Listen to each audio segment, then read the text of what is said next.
Discover the untold story of college hookup culture with American Hookup by Lisa Wade. This insightful and engaging audiobook explores the complexities of modern relationships on campus. The romantic Emery joined a literary club and directed his emotional energy toward writing screenplays. Jonah, the gay guy who watched over his girlfriends at traffic jam, tacked a minor in child development onto his already demanding academic schedule. Some students settled into committed relationships, mostly monogamous. Emery and Brooke, the girl who didn't believe in bisexuality, had girlfriends. Brooke eventually did kiss Alyssa, the woman with the curly lips, and they had a fling that lasted through the summer. After her first year, "It was my first full-out queer experience, and it was great," she reminisced. She believes in bisexuality now and identifies as fluid. Looking back, she said, "I can see it was always that way." Jonah, Mara, and Marisol all had boyfriends in their sophomore or junior years. So did Luke, the doleful gay virgin who came out in college, only to discover that his virginity did not magically disappear. When I caught up with him a few years later, he said, "Everything has changed. I don't feel terrible about everything anymore." His freshman year, he said, had been a difficult transitional one in which he had to relearn how to be himself. "I'd spent so much time hiding," he said, "that I didn't know how to be who I was. Being in the closet," he said, "is like losing yourself in an undercover identity." Stopping was surprisingly difficult. In between his mortifying confessions and heart-crushing infatuations, he had long talks with new friends and, slowly, he emerged. He toned down the drama a bit, realizing that his life wasn't abjectly terrible, just mediocre. He became a bit less awkward and started to recognize that he was generally well-liked. As freshman year turned into sophomore year, he said, "I became more competent at being a person." He had his first sexual experience at 19 with a boy he met on a dating site. It was his first date, his first kiss, and his first sexual experience. He then embarked on what he called a 4-month slutty phase, during which he hooked up with 5 or 6 people, one guy he met at a gay club and the others through websites or apps. He never hooked up with any of the other gay men on campus. Before the end of his sophomore year, he met Lance at an off-campus party. Lance was Luke's opposite, lackadaisical where Luke was detail-oriented, playful where he was serious, forthright where he was conciliatory. It was an instant connection. They hooked up that night and the next morning, Lance turned to Luke and said, "Let's go on an adventure." They've been together ever since. Violet, one of the 8 students who was in a monogamous relationship her entire first year, was still with her boyfriend. She was one of the women who didn't party or hook up, leaving her feeling isolated and possibly contributing to her depression. Now graduated, she and her boyfriend were thinking of buying a house together. She was happy if abstainers weren't already in a relationship when they started college. "The ones I followed up with didn't get into one while they were there. Laura didn't.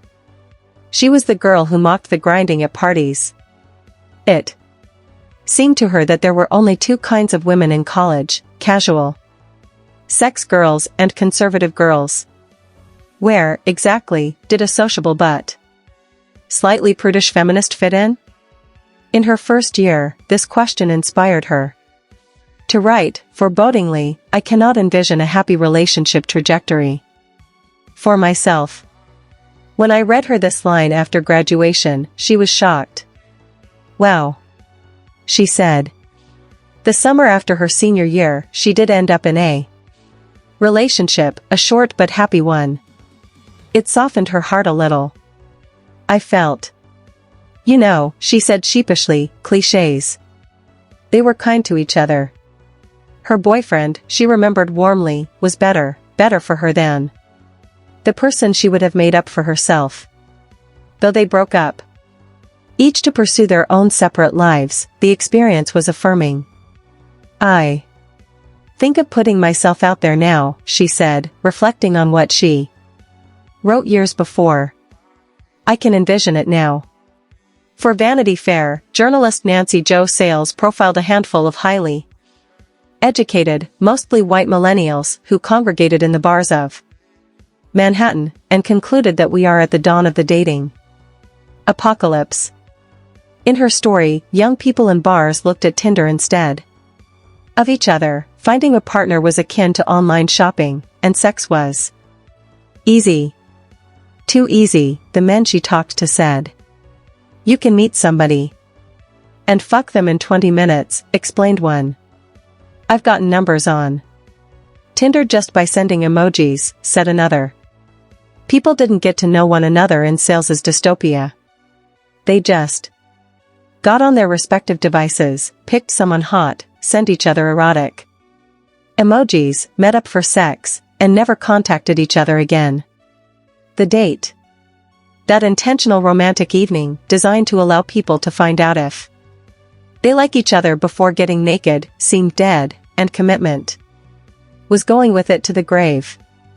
But if people who actively participate in hookup culture are more likely to be young, heterosexual, white, and wealthy, then interviewing 20-somethings in New York is a surefire way to draw that conclusion. We can call off the funeral. The little we do know about post-college experiences suggests that most grads do transition to something that looks at least a little more like dating. For Hooking Up, which was published in 2008, sociologist Kathleen Bogle interviewed people about how their lives had changed since leaving college. Across the board, she said, they described a different lifestyle.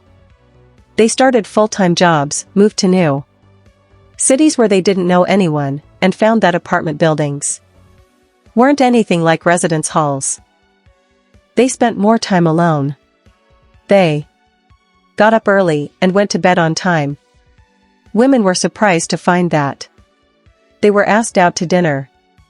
For Bogle's interviewees, dating had almost entirely replaced hooking up.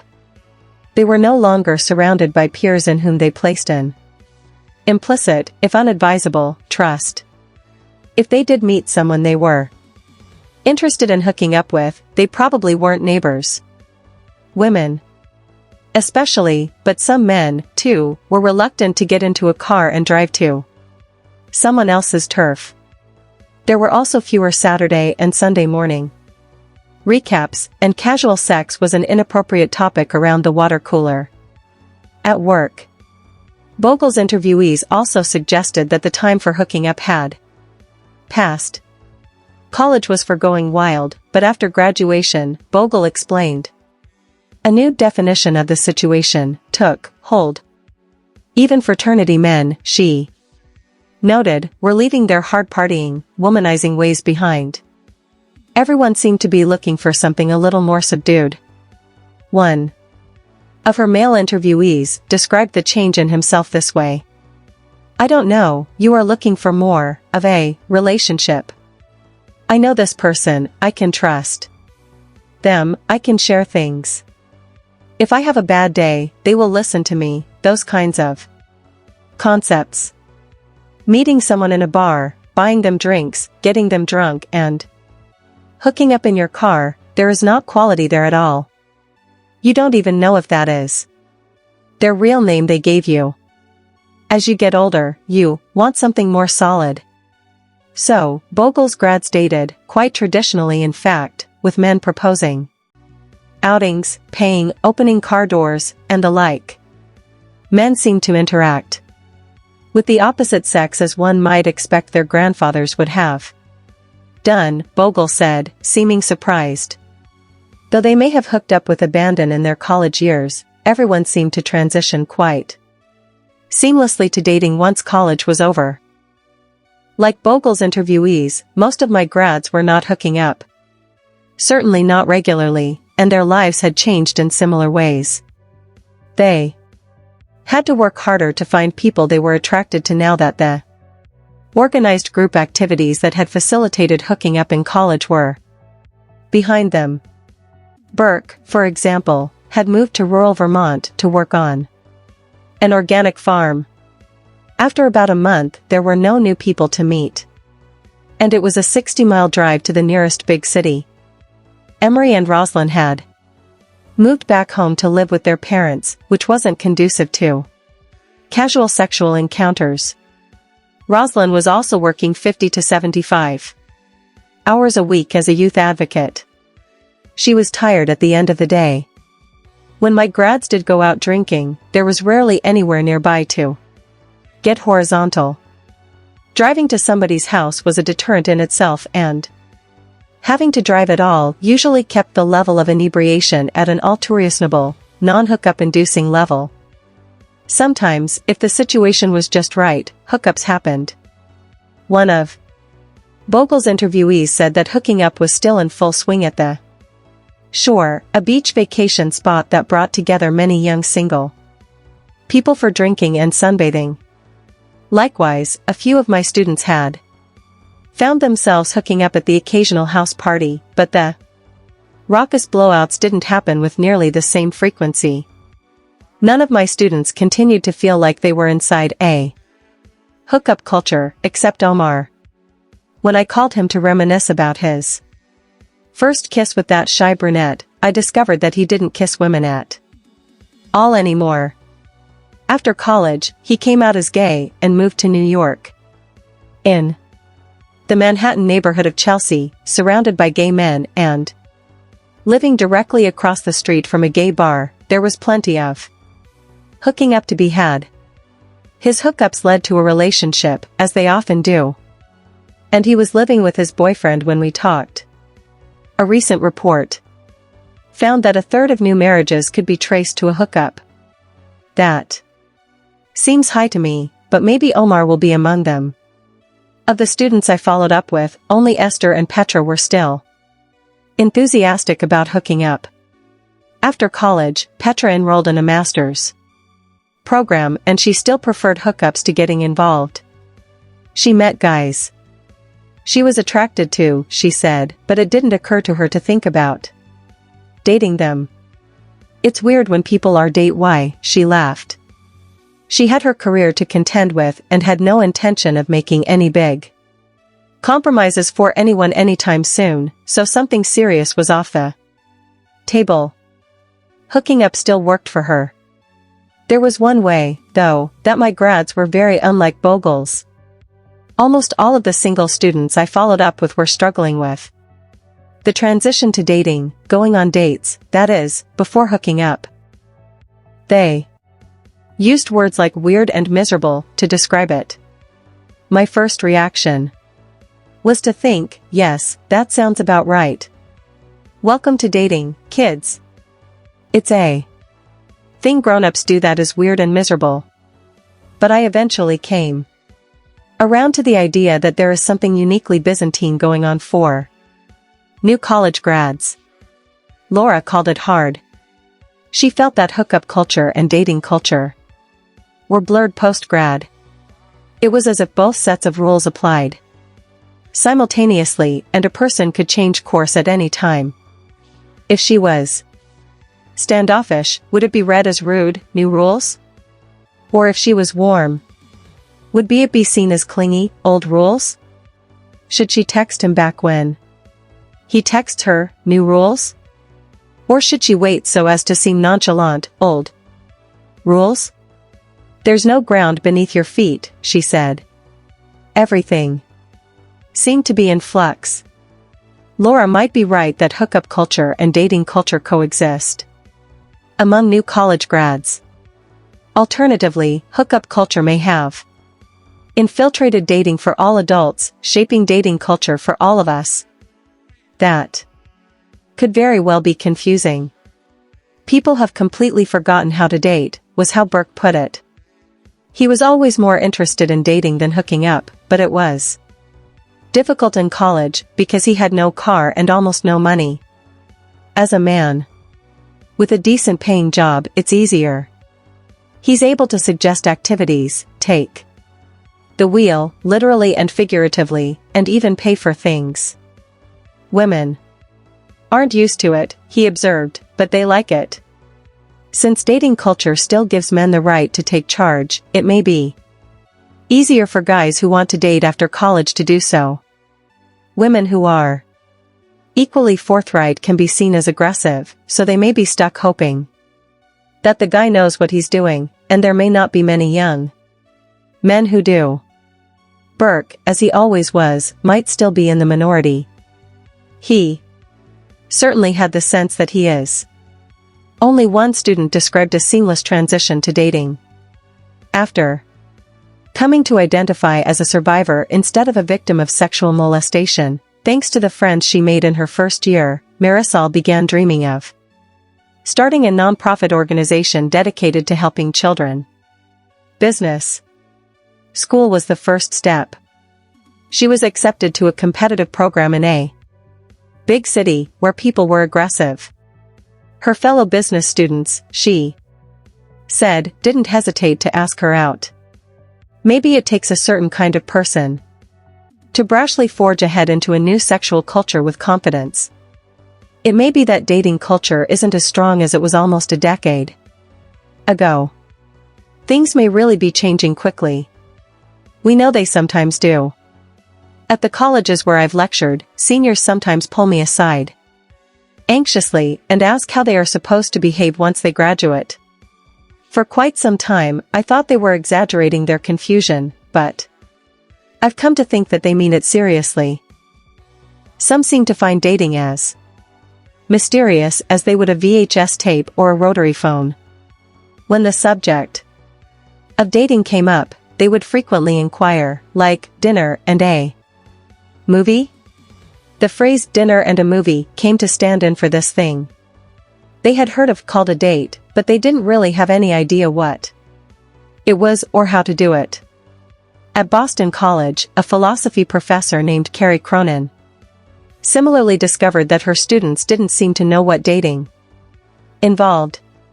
She decided to make asking someone on a date a required activity in one of her classes, but her students were so stumped as to how to do it that she had to develop an elaborate set of instructions. A date must involve only two people. There has to be genuine romantic interest. The date has to be an activity that allows for a conversation, no dance clubs, and no dark movie theaters. It has to be over before 10 p.m., and it can end in a kiss, but that's it. Cronin specified, too, how a person initiates a second date if they want one or communicates that they do not. I think some of my grads would be grateful for such clear instructions. Open communication in general seemed strange and new to some of my students. Dating felt weird to them in part because it required that they be at least a little honest about their intentions. Because you have to arrange a meet-up, Mara explained. It was impossible to make it seem careless and meaningless. When a guy she went on a couple of dates with was earnest and transparent with her, she said it was almost comical compared to what she was used to. Some grads are stumped, too, by how to express interest in non-sexual ways. If they don't try to have sex with you, one asked, how can you tell if they're attracted to you? Some of my students were still learning how to be nice to one another. Sydney learned by example. She was the student who hooked up with men she distinctly disliked, only to go through that terrible night when Brad called her a bitch for not wanting to have sex without a condom. Eventually, she met a man who showed her that it didn't have to be that way. The best description of Wes that I can give, she said affectionately, is that he's the kind of guy you already know would be a great father. He's really smart, sincerely friendly, patient, and almost always has a smile on his face. He's not exactly the type of guy you scope out at a party. I mean, he's sort of a nerd, but he's just Wes. Sydney met him in college at a typical hookup-inducing party. Normally, she explained, she wouldn't have given Wes a second thought. But it was 3 a.m. and she was plastered. It was one of those inevitable hookups, the kind that just happen because it's late and everyone's drunk. And hooking up is what people do. She shrugged and they went back to his place.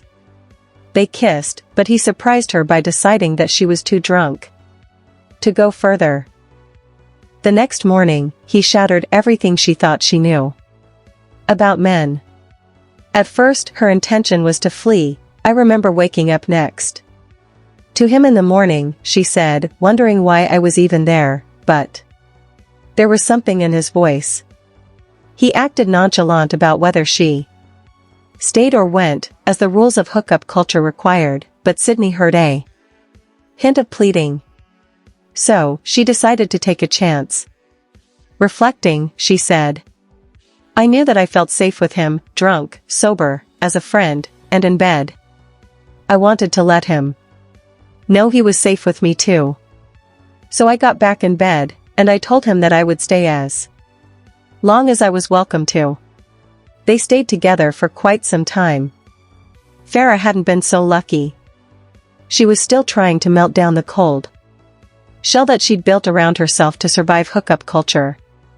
I caught up with her after graduation and we reflected on what happened when TIQ had asked her if she liked him. I wasn't honest, she said. I lied to him. She explained that she'd simply been too scared to tell him the truth. It was a painful experience, and he would be the last person she hooked up with in college. She was hurt, she said, not by TIQ so much as by the culture itself. In any case, she got busy with school and internships. Junior and senior years were all science, she said. She traveled a lot and went abroad to learn more about rainforest conservation. When I talked to her, she had her dream job fighting deforestation not too far from where her parents were. Born in Indonesia. Career-wise, she was thriving, but she was still working on learning how to open up, still fearful of being vulnerable. She continued to worry about seeming too clingy, as she did in her freshman year, and got anxious about crafting just the right text. She'd recently considered asking someone to go to a museum with her, but wondered if that sounded desperate. I don't want to seem as if I need anyone, she said a bit sadly. That summer, though, she'd met a man who had been quite nice to her and he'd given her hope. I'm ready to explore more sexual and romantic relationships now, she said tentatively, and to not be so afraid of holding hands. Because it's not scary and it actually feels wonderful. Conclusion. Changing the culture. Hookup culture is now part of American history, the newest way that young people have come to initiate sexual encounters and form romantic relationships. In some ways, it is a mashup of the best things about the sexual cultures of the last 100 years. Like the gay men of the 1970s, students in hookup culture are inspired by a joyous sense of liberation and the belief that they have the right to indulge their desires and no reason to feel shame. Like the middle-class youth of the 1950s, today's college students get to explore the whole range of sexual options if they want to, and, thanks to effective, accessible birth control, they get to do so with much fewer unintended pregnancies and early marriages.